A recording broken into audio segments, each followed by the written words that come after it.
আছেন, ইনসাফের সাথে মুসলিম হিসেবে একটা সত্য কথা বলবেন। এই দেশের কোন আলেম সন্ত্রাস হয়েছে, গুন্ডা মাস্টার হয়েছে, কোন মাদ্রাসার মধ্যে কুপাকুপি হয়েছে, হকি স্টিক নিয়ে, রামদা নিয়ে, চাইনিজ কোরআন নিয়ে ধাওয়া পাল্টা দেওয়া হয়েছে, ধর্ষণের সেঞ্চুরি হয়েছে? হয়নি। যারা ধর্ষণের সেঞ্চুরি করেছে বিশ্ববিদ্যালয়ে, তারা হলো তাদের কাছে সোনার ছেলে। যারা আবরার ফাহাদের মতো মেধাবী সন্তানদেরকে রাতভর মদ্যপান করে ঠান্ডা মাথায় পিটিয়ে পিটিয়ে হত্যা করেছে, এরা ছিল সোনার ছেলে। আর আলেমদেরকে বানিয়েছিল জঙ্গি, আলেমদেরকে বানিয়ে দিয়েছিল রাষ্ট্রদ্রোহী। আপনারা বলেন, বিগত 16 বছরে এই দেশ থেকে 93 বিলিয়ন মার্কিন ডলার রাষ্ট্র থেকে বিদেশে পাচার করে দেওয়া হয়েছে। এই পাচারকারীদের মধ্যে একজন আলেমের নাম শুনতে পাবেন? একটু জোর আওয়াজে বলেন না ভাই। নাকি আপনাদের অন্তরে এখনো ভয় আছে? কারো অন্তরে ভয় আছে? আপনি আপনার মূলনীতি একটা বলে দিয়ে আপনি মনে রাখবেন, পৃথিবীতে আপনি হয়তো ফুটবল হবেন, না হয় ফুটবলের প্লেয়ার হবেন। আপনি হয়তো লাঠি খাবেন, না হয় লাঠি দিবেন। যদি আপনি নীরব হন, দুর্বল হন, প্রতিনিয়ত লাঠি খাবেন। আর যদি আপনি সবল হন, প্রতিনিয়ত লাঠি আপনি দেবেন। কথা বলেন ঠিক কিনা? এদেশের মাজলুম মুসলমানেরা নির্যাতিত হয়েছে, নিপীড়িত হয়েছে। এদেশের মুসলমানেরা কথা বলতে পারে নাই, গুম হয়েছে, খুন হয়ে গিয়েছে, মিথ্যা মামলার আসামি হয়েছে, গায়েবী মামলার আসামি হয়েছে, রাস্তা থেকে ধরে নিয়ে গেছে, দোকান থেকে উঠিয়ে নিয়ে গেছে। কথা বলতে হবে মুসলমান, ঠিক কিনা বলেন? এগুলোর নাম রাজনীতি, এটার নাম রাজনীতি। এ কোন রাজনীতি রে ভাই? এসব করে গোটা বাংলাদেশটাকে একটা নরকে, একটা জাহান্নামের দ্বার প্রান্তে ওরা পৌঁছে দিয়েছিল। এবার মূল কথায় ফিরে আসেন। মুসলমানের সন্তানেরা কেন আলহামদুলিল্লাহ বলে, কেন ইনশাআল্লাহ বলবে, তার কারণটা একটু ভালো করে শুনে নেন। নবী করিম সাল্লাল্লাহু আলাইহি ওয়াসাল্লাম সত্য দিন নিয়ে আগমন করেছেন, সত্য পথের পথিক ছিলেন। আল্লাহর নবীর এই দিনের মিশন গোটা পৃথিবীর মধ্যে ছড়িয়ে যাবে, গালাবা হবে, বিজয় হয়ে যাবে। এই মিশনকে কেউ বাধাগ্রস্ত করে রাখতে পারবে না।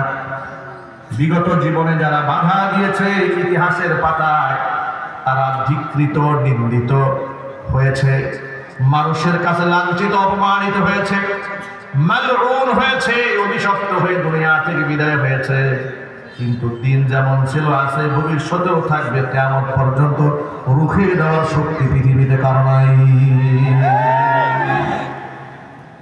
কোরআন মাজিদের ভাষায় শোনাচ্ছি আপনাদেরকে, আল্লাহ বলছি, ইউরিদুনা আন ইউতফিউ নূরাল্লাহি বিআফওয়াহিহিম ওয়া ইয়াবাল্লাহু ইল্লা আন ইউতিম্মা নূরাহু ওয়ালাউ কারিহাল কাফিরুন।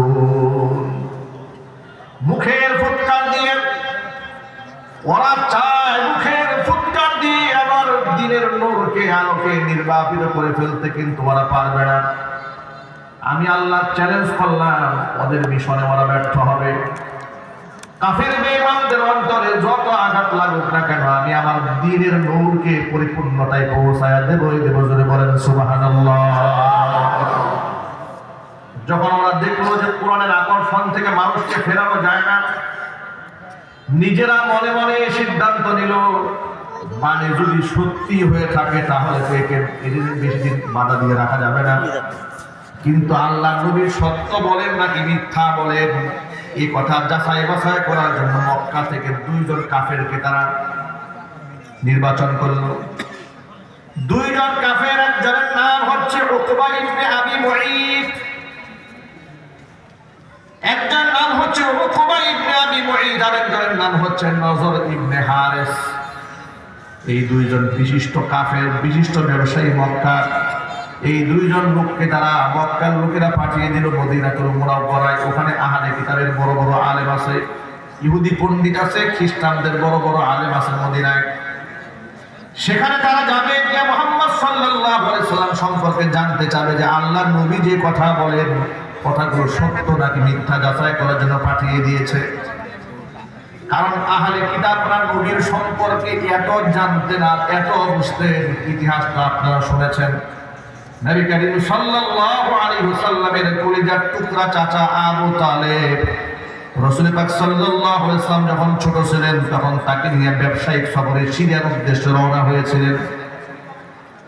পথিমধ্যে যেখানে আল্লাহর নবী সাল্লাল্লাহু আলাইহি ওয়াসাল্লামকে সাথে নিয়ে আবু তালেব যখন বিশ্রামে বসলো, সেখানকার কিছু খ্রিস্টান পাদ্রীরা মুহাম্মদ সাল্লাল্লাহু আলাইহি ওয়াসাল্লামের চেহারা দেখলো। তখন শিশু নবী মুহাম্মদ সাল্লাল্লাহু আলাইহি ওয়াসাল্লাম তখন বড় হন নাই।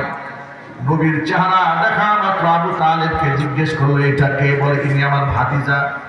নাম কি? কোন নাম তার মুহাম্মদ। পিতার নাম কি? বলে আব্দুল্লাহ। মায়ের নাম কি? বলছে আমেনা। খ্রিস্টান পাদ্রীরা বলল, আপনার ভাতিজাকে নিয়ে আপনার সিরিয়ায় যাবেন না, আপনি দ্রুত এই সন্তানকে নিয়ে আপনার এই ভাতিজাকে নিয়ে আপনি মক্কায় ফিরে যান।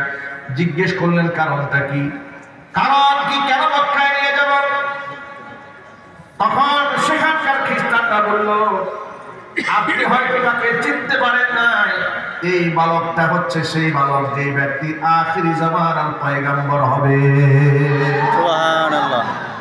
আমরা চেহারা দেখে চিনে ফেলেছি, আপনি তাকে নিয়ে সিরিয়ায় যাবেন না। সিরিয়াতে বড় বড় খ্রিস্টান পাদ্রী আছে, খুব কঠোর। এরা নিজের মতের বাহিরে কারো আধিপত্য বরদাস্ত করে না। ওরা যদি টের পায়, আন্দাজ করতে পারে, দেখেই তো চিনে ফেলবে, কোনো সন্দেহ নাই। কারণ তাওরাত, জাবুর, ইনজিলের সহিফাতে মুহাম্মদ সাল্লাল্লাহু আলাইহি ওয়াসাল্লাম সম্পর্কে এত বেশি ভবিষ্যৎবাণী করা হয়েছে, আর ভবিষ্যৎবাণী এতটা সরাহাতান স্পষ্ট করা হয়েছে, আহলে কিতাবের লোকরা মুহাম্মদ সাল্লাল্লাহু আলাইহি ওয়াসাল্লামকে চিনতে পারবে ঠিক সেভাবে নিজের সন্তানকে তারা যেভাবে চিনতে পারে। এটা আমার কথা না, এটা কোরআনের কথা। কোরআন